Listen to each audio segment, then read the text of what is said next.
अस्सलामु अलैकुम वरहमतुल्लाहि वबरकातुहू। दोस्तों, उम्मीद करता हूँ आप खैरियत से होंगे। मैं हूँ मोहम्मद मकसूद कासमी और आप देख रहे हैं बाग़ मदीना यूट्यूब चैनल। दोस्तों, जैसा कि आजकल हर जगह पर यह माहौल है कि जिस घर में शादी होती है उस घर में एक हफ्ते पहले से डीजे बजना शुरू हो जाता है।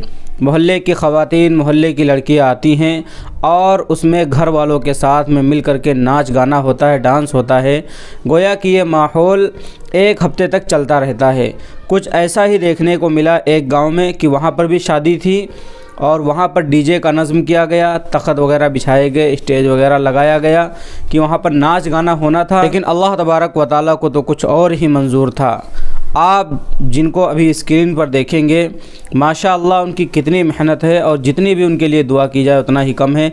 मैं तो उनके लिए दुआ करूंगा कि अल्लाह तबारक व तआला उनको हमेशा सलामत रखे और हम लोगों को भी इन्हीं इमाम साहब जैसा बनाए। अब मैं वीडियो को शुरू करता हूं। वीडियो के अंदर आप देखिए कि किसी गाँव में शादी थी, तो शादी से एक रात पहले उस घर के लोगों ने नाच गाने के लिए डीजे लगवाया था। जब मस्जिद के इमाम साहब को इसका पता चला तो वहाँ जाके कुरान पाक लेकर के बैठ गए। माशाअल्लाह, क्या कहने, सुभान अल्लाह, तिलावत करने लगे। फिर क्या था, फिर तो ऐसे हुआ जैसे कि पूरी महफिल कौमे में चली गई हो, जैसे कि कोई सांप सूंघ गया हो। अब मुझे मुकम्मल पता नहीं है कि कहाँ की वीडियो है। आप जहाँ के भी हैं, अगर आपके इलाके की है तो आप कमेंट करके हमें ज़रूर बताएं। इन्होंने काम ही इतना अच्छा किया है, काबिल तारीफ़ है इनका कदम।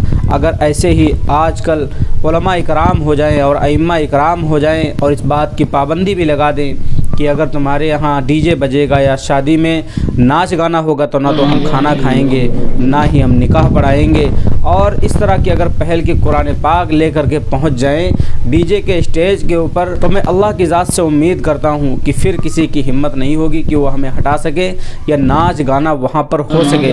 तो इन इमाम साहब ने बहुत ही अच्छा कदम उठाया है और बहुत ही काबिल तारीफ़ काम किया है। अल्लाह तबारक व तआला से दुआ, अल्लाह तबारक व तआला इनको ऐसे ही हमेशा सलामत बाकरामत रखे। दोस्तों, आपके इसके मुतालिक क्या राय हमें कमेंट करके ज़रूर बताएं। पहली बार चैनल को देख रहे हैं तो चैनल को ज़रूर सब्सक्राइब कर लें। अस्सलामु अलैकुम वरहमतुल्लाहि वबरकातुहू।